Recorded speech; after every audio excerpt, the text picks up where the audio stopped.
നന്ദുവിന്റെ അവധി ബാലകഥ. രചന അനിൽ മണ്ണത്തൂർ. അവതരിപ്പിക്കുന്നത് രജനി രതീഷ് കെട്ടാങ്ങൽ. അടുക്കളയുടെ ചായ്പിൽ നിന്ന് കളി നിർത്തി നന്ദുക്കുട്ടൻ വീടിനുള്ളിലേക്ക് കയറി. രാവിലെ മുതൽ കനത്ത മഴയാണ്. കുറച്ചു നേരമായി മഴ കുറയുന്നുണ്ട്. മഴ കുറയുമ്പോഴേക്കും നന്ദുവിന്റെ മനസ്സ് അസ്വസ്ഥമാകും. അവന് മഴ വലിയ ഇഷ്ടമൊന്നുമല്ല. മഴയത്ത് പുറത്തിറങ്ങി കളിക്കാൻ പറ്റില്ലല്ലോ. എന്നാലും മഴ ഉണ്ടെങ്കിലല്ലേ അവധി കിട്ടൂ. വീട്ടിനുള്ളിലേക്ക് കയറിയപ്പോൾ ആരെയും കാണുന്നില്ല. ഹോ, ഞായറാഴ്ചയാണല്ലോ, എല്ലാരും സിനിമയിലായിരിക്കും. നന്ദു നോക്കുമ്പോൾ അമ്മുക്കുട്ടി നല്ല ഉറക്കത്തിലാണ്. പതുക്കെ അവളുടെ സമീപം ചെന്ന് ഒരു നുള്ളു കൊടുത്തിട്ട് തിരിഞ്ഞടുക്കളുടെ ചായ്പിലേക്ക് തന്നെ ഓടി. അമ്മുവിന്റെ അലറിയുള്ള കരച്ചിൽ കേട്ട് എല്ലാവരും ഓടിയെത്തി. അവരുടെയൊക്കെ സിനിമ കാണൽ നിർത്തിച്ചതിൽ നന്ദു ഊറിച്ചിരിച്ചു. തന്റെ കൂടെ സമയം ചെലവിടാതെ അവരൊക്കെ ഫോണിലും ടിവിയിലും സമയം കളയുന്നതിൽ അവന് കലിപ്പാണ്. മൂന്നാം തരത്തിൽ പഠിക്കുന്ന നന്ദു പഠിത്തത്തിൽ പുറകിൽ നിന്ന് മുന്നിലാണ്.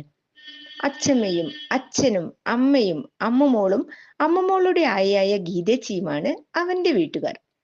മഹാകുസൃതിയാണെങ്കിലും വീട്ടിലെ മുത്താണ് അവൻ. അച്ഛന്റെയും അമ്മയുടെയും കല്യാണം കഴിഞ്ഞ് 8 വർഷങ്ങൾക്ക് ശേഷമാണ് അവനെ കിട്ടിയത്. ഒത്തിരി പൂജകൾക്കും ഹോമങ്ങൾക്കും ശേഷമാണത്രേ ദൈവം അവനെ നൽകിയത്. അവനേക്കാൾ 4 വയസ്സ് ഇളയതാണ് അമ്മുക്കുട്ടി. അങ്ങനെയൊക്കെയാണെങ്കിലും അവന് അച്ഛനമ്മമാരോട് എന്നും നല്ല ചൂരൽ കഷായം കിട്ടും.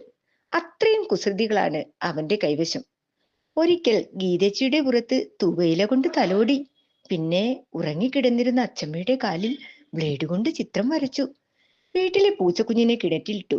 ജോലി കഴിഞ്ഞു വരുന്ന അച്ഛനമ്മമാർക്ക് മുന്നിൽ എന്നും ഉണ്ടാകും പുതിയ പുതിയ വിഭവങ്ങൾ.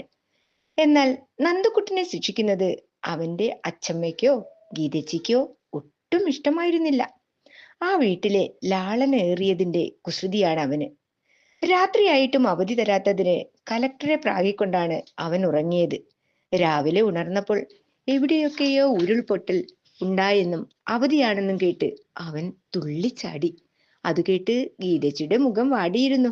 നന്ദുക്കുട്ടനെ നയിക്കണമല്ലോ എന്ന പേടിയായിരുന്നു. അച്ഛനമ്മമാർ ജോലിക്ക് പോയാൽ ഗീതച്ചിയെ വരപ്പിക്കും.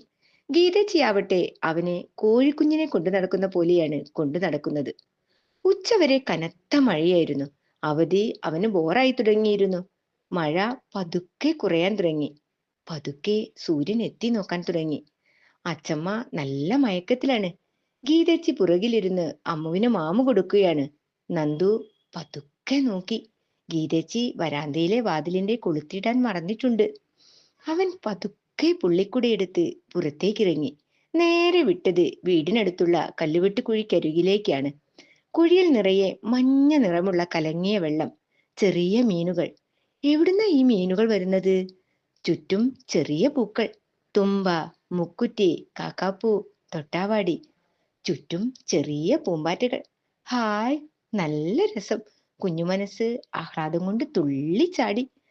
പെട്ടെന്നാണ് ഒരു തവള പുറകിൽ നിന്ന് ചാടിയത്. നന്ദു നിന്നിടത്ത് നിന്ന് മുന്നോട്ട് തള്ളിപ്പോയി. ഒരു കല്ലിൽ തട്ടി വെള്ളത്തിലേക്ക് ഒന്ന് മുങ്ങിപ്പൊന്തി. പിന്നെ പതുക്കെ പതുക്കെ